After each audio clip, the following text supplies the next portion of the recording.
दक्षिण चीन सागर क्षेत्र में चीन के आक्रामक क्षेत्रीय दावों के बीच फिलीपींस भारत और रूस द्वारा संयुक्त रूप से निर्मित ब्रह्मोस सुपरसोनिक मिसाइल सिस्टम का पहला खरीदार बन सकता। दोनों पक्ष बातचीत के एक उन्नत चरण में हैं और मनीला ने मिसाइलों की खरीद के लिए एक बजट अलग रखा है।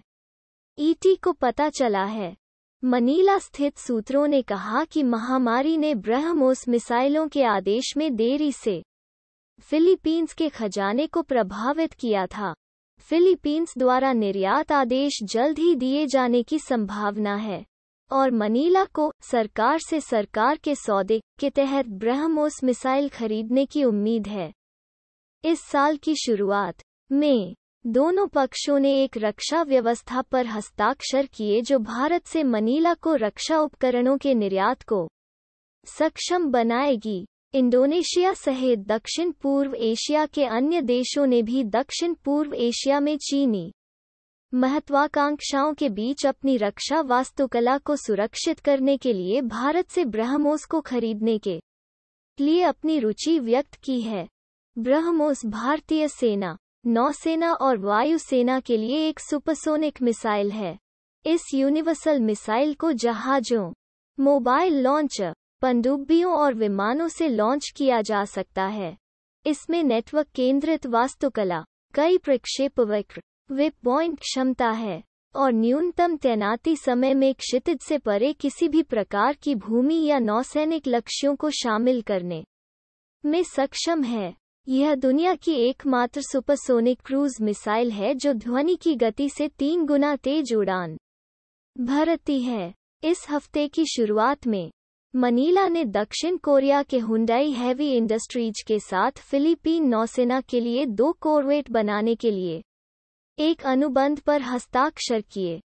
फिलीपींस के साथ भारत के संबंध पिछले कुछ वर्षों में उन्नत हुए हैं क्योंकि दोनों देश अपनी रक्षा साझेदारी का विस्तार कर रहे हैं और एक पीटीए पर बातचीत कर रहे हैं।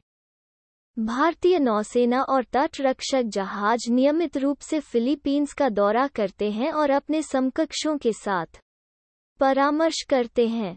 एक दूसरे के देशों में विभिन्न विशिष्ट प्रशिक्षण पाठ्यक्रमों में दोनों देशों के सशस्त्र बलों के अधिकारियों की भागीदारी तेज हो गई है। इससे पहले भारत ने मनीला को $100 मिलियन की रक्षा संबंधी नियंत्रण रेखा का विस्तार किया था।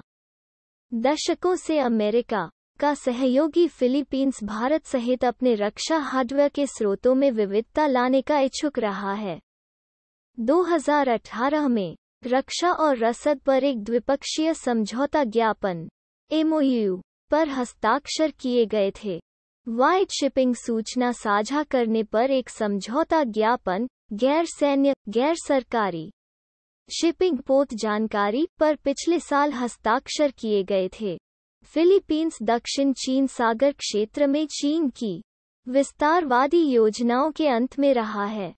फिलीपींस भी दक्षिण चीन सागर क्षेत्र में एक दावेदार है और एकमात्र ऐसा देश है जो इस मुद्दे पर संयुक्त राष्ट्र न्यायाधिकरण में गया था। 2019 में फिलीपींस की नौसेना दक्षिण चीन सागर में एक समूह पाल के लिए भारत, संयुक्त राज्य अमेरिका और जापान के अपने समकक्षों में शामिल हुई।